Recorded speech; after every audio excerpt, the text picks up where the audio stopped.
baba. It's nyama emfata anamoye. Zo baba ntinsima emfata nko anamoye. Zo safo. Tie. Ni safo o mai muma.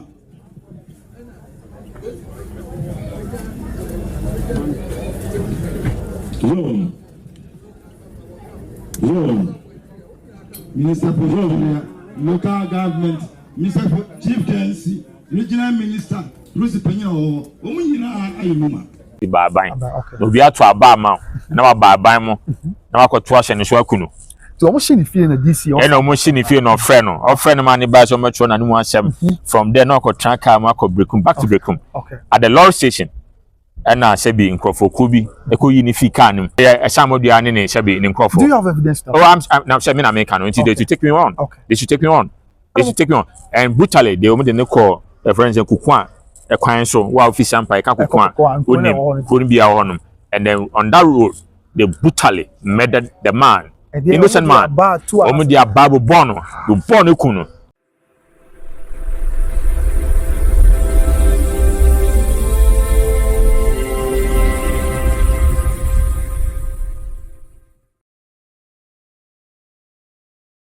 Right, I was on for my church. Will be a quaba at the Baba Grace TV. So, this is a Canadian point. Uncle Pablo,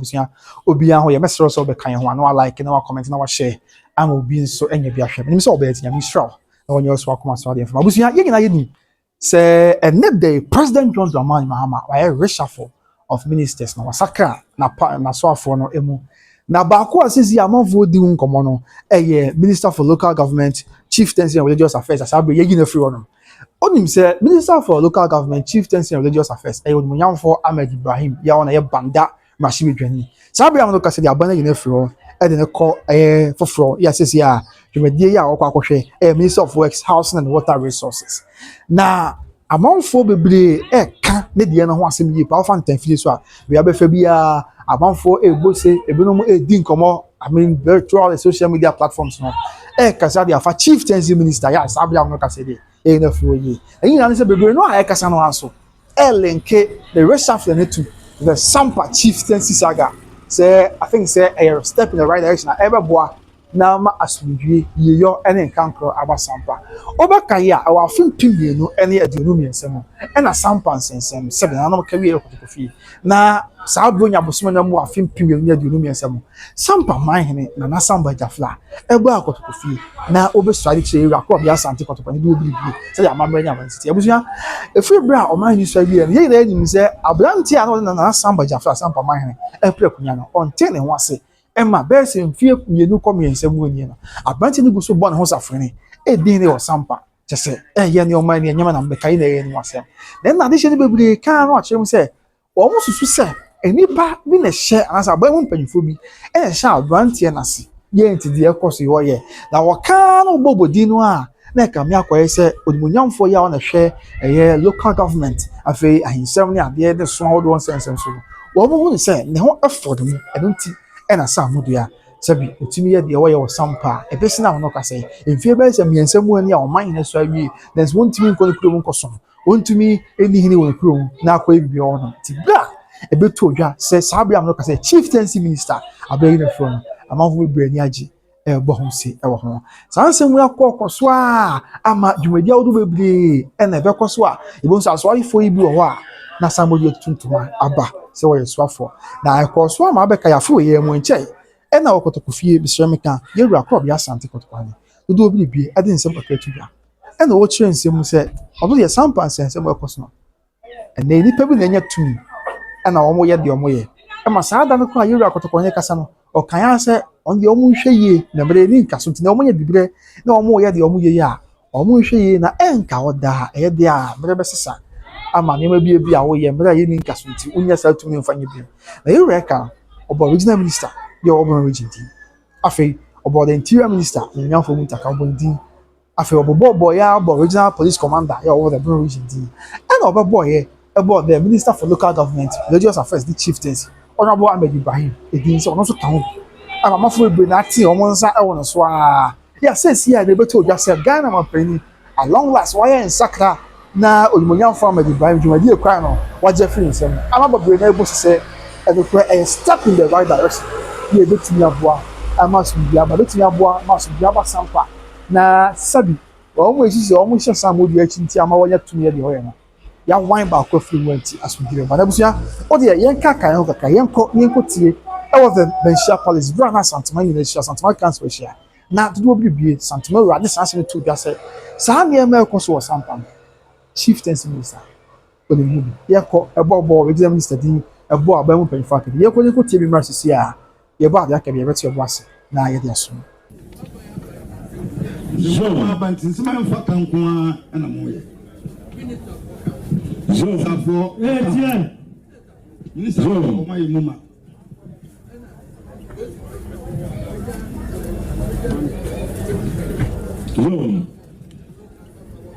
Joe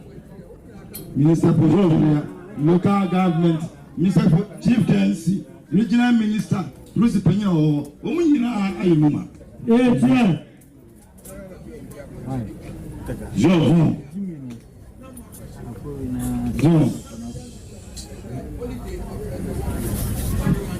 And some of the Sampa, Namokwa, Makachi, Efa, Mochi Efa, I already know. No regional minister, Ceremony Efano, Nefandi in your own. Basa na eni mo jo fo so on ka se ni amrewe yeni nkaso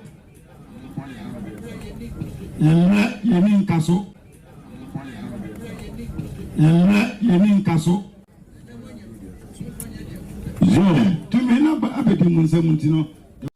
right abuja fo nti we bra na Mr. Mekayera otokone din som kakra tudwa ewo menhia kotokofie dia ekoso ya ni na efa Sampa ahensem na o chese abamu mpanyimfo bi kra ka ho bi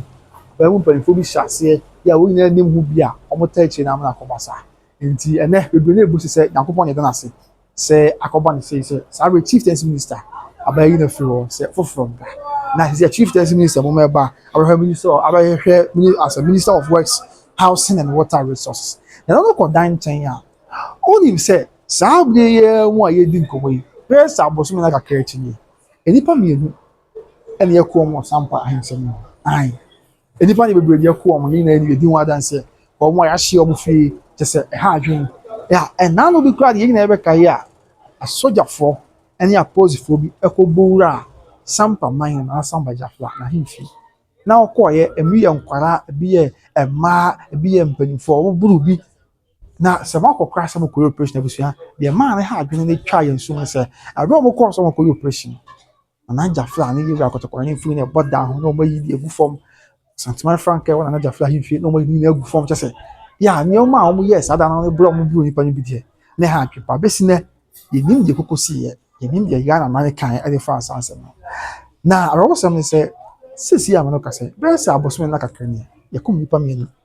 e wo Sampa ahensem enipa mienu ye kom abusuan baako fefa na county ona bo Sampa man hene twene ya na anu ya kwa yura santene di mfinhye di oni sia wa banya so mfinhye di ono nson Mr. Meka wa banya so na sa abutanti e wo menhye kotokofi wo bo na Sampa Gyafla Sampa man hene twene e wo kotokofi ni na ne se abrante ne de koba yi ne se sabi okwa afu maba e na okwa akotoduro e wo Sampa kono mfinfi abusuan abrante nam Sampa kono mfinfi otoduro na bi ekofi a na nipa bi akoto ahye ne so nyese bi a waye boni bi adu bi atemo allegedly nipa bi akoto ahye ne so abono ama sabi o se kan ya de atwetwa na ama sisi aboya mo kase abrante na ye nyame di aya abrante na hu foni twego young guy the boni na ne say o support na Sampa Gyafla o bona na Sampa Gyafla twene nyese ba nipa bi dem da share wo bisem abono ko ya o Sampa ko eno ko dan chen ya alaji bi a o ka ho abusuan ono so yakuni ya alaji ne yeshimfie anam se yeshim se yeslash ni amanfo fie o Sampa ni ade yeshi alaji ne fie nti na asem mu ya ti ma wo free Sampa e ko tena Berekum na wo Berekum na report in sakansa allegedly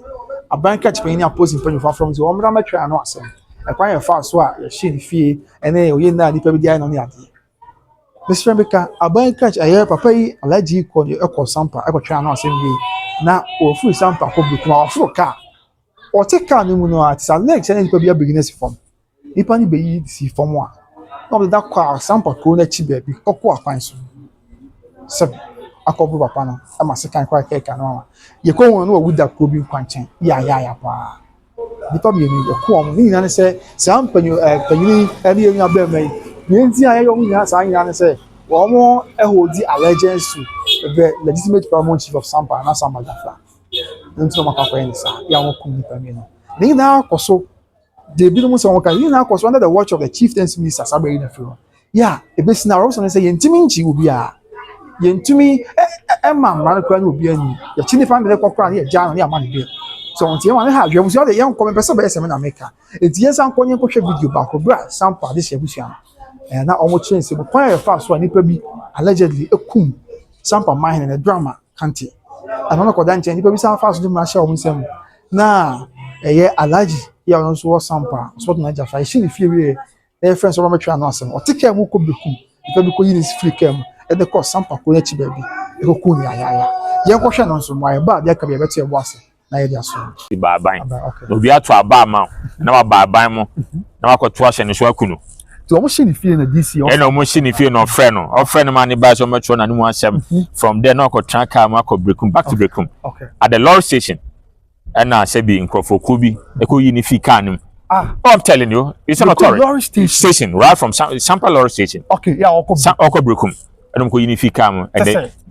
how many unifica? Some of the anine shall be in Crawford. Do you have evidence? Oh, I'm now saying I'm making until they take me on. Okay. They should take me on. They should take me on. And brutally, they only didn't call a friend and Kukwan, a client so while fish Sampa, a Kukwan, couldn't be our honor. And then on that road, they brutally murdered the man. Innocent man. Only the Babu Bono, the Bono Kuno. Bono Kuno, Shabi. He died in pain. He died. Shabi. Name is Usa. But you can't say Samodia say the death of Alhaji Abdullahi and a Kante. Kante so the other say Kante Sabi Kante ko to drama ni papa. Na o mo ko fun about say o beto drama no. Ye fieti and uncle for no to share Kante so no mo aba ensi Kante twa no. Ale won ye obi bibi. Onye bibia de na Kante de na Kante o Kante ni bibia. Ni bon ni share Sabi Kante ye moja example Kofi na Kofi soon the second edition no. Owo wi.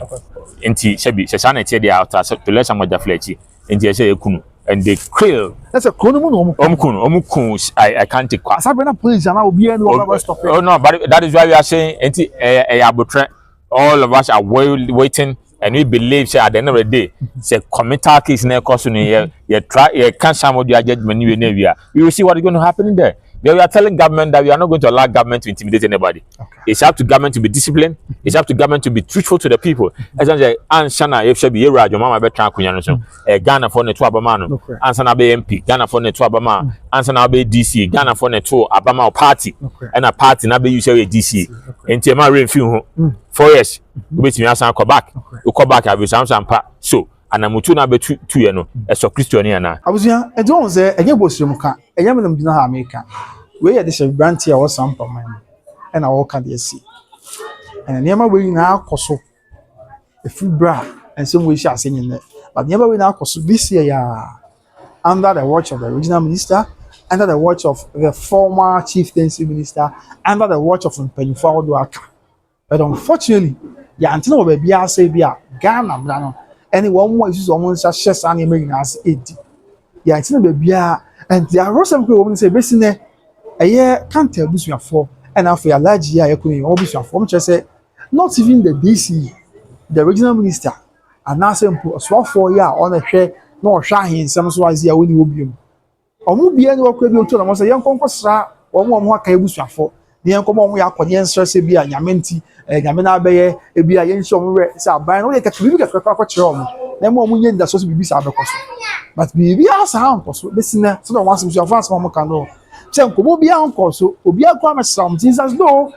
some Panaco say, a year, obey the name as a and Kagana will be our pen away.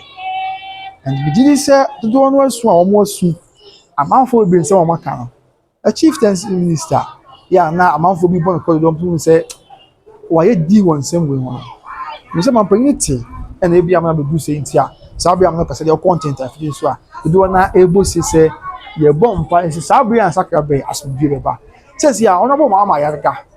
on na says ya abo ndi say omo ma the minister for chieftaincy local government and religious affairs ya ye bomb pa say yes no obe say bia omo ye nhwani mu medo bi ntabi da bi nemom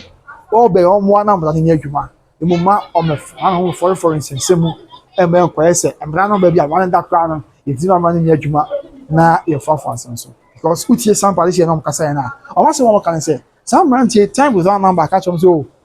oye na omo ya oboni a omo ban na ban tie nko ba bia da bi ya to about the man ban bi over tsakunya so ya it's normal about amanyokuo no political party the minimum the larger interest of the people of Ghana I don't see I want some running here adwuma bi bia yes bi nti ye bom pa ye ma honorable mama yarga akwaba say waba as the new minister for chieftaincy government and chieftaincy local government and religious affairs it's just say on share the course so for twem no breast na the also things in bia what sense no na mass for jaba na yetumi atum point bia ayaso bia buzi nti pick one ba say the sumi na ho ni atin sem wase bia ayaso bia da say ojibre na ohwe minimum yakwe kai say Obi Trading Enterprise Kumasi South Central Junction. O patari papa and papa ni perfume papa dia Kumasi e ba ko pe no a and Obi Trading Enterprise e Kumasi South Central Junction. Me see o mo perfume o de go ho. De go mo ko asante mampo. Dina mampo no bia from mo mensa ko mo kwanza ene ate oboni agi se o ma te perfume a e go me ho. Ene ko dan chen a che se o mo pa bo an pe bibia ye kama ya make am for them until to all can you know to know be anko and from afei better grace financial services your number one financial group your number one insurance group only omo kabo na no sika ko ba so no sika na pension na o sika on betam sika boom at the amount tax free e be no sika na so me ka ha only amani bi ba na nti ontimi ene omo ha only amani ba na ontimi adwuma bi ma bi a o me so no ma hwewa o bi so be nya me dia na o ma so ma hwewa ma na so be use upon and as a college better grace financial services recharge automobiles and so as be in and says I'll be am not say the busia or person to car but to see some form or person to car but kakra ye kwa entimi to car ya maybe be an what recharge is what ba wa man bonus wa ba the amount here say make kabo ngani into an amount na bia enye asumdwe man ka bia bia ka bi kro bia obunya so no die africa no so yi so acha no o pese yo ton na obi etimi ton ma na onya sika for recharge ma be so no ma to ka na o matimi ma sika bia aye asumdwe afei ebia o ya ban dwuma ni o ya hena o ya so fo o peke aba sika sem of ma na o nya nhia ma scan de o chen ka e bia akoso ni bia ma me da so je bre na o hwe mi o de bon pa is a chieftaincy minister for our honorable mama yarga what be bia be yadom but let's not forget say honorable amayaga on yes so for yeah and as one aban mashi bedwani yeah or boko central yes nti boko mfimfi o honorable amayaga ono na aban esi anem wana say one mashi bedwani ye ohono na yin anim say boko nso nsensem yi na odi mu ntintiman pa Mr. Meka on era probably asante kotoko hene na fem for ya aka the various factions man push for na because for mu na aka bomu boy ma bibia ya so bibia sabe am no ka say dey ya me adom but consensus na ba bibia we say the ono a na penso as mashi bedwani waboa na time perifo in echi ran in echi ma so bibia ba ewo eye boku ile sa na e bom pa so waboa be chieftaincy minister on national so betimi aboa na pepepe ye ni asumjo aba to hear friends Sampa na bibia tuma na o mai tuma tum bona na ye adwuma ama na Sampa Gyafla o tuma di ne hin e wo Sampa ye na tuma from bibia ya so be da so je bre na o hwɛ me di ko na so so hwɛ by Grace TV be pa bi hia ni amenka ona be di be bi kakra na ha na me update bre mo be pa bi hia nya menka okay bye bye.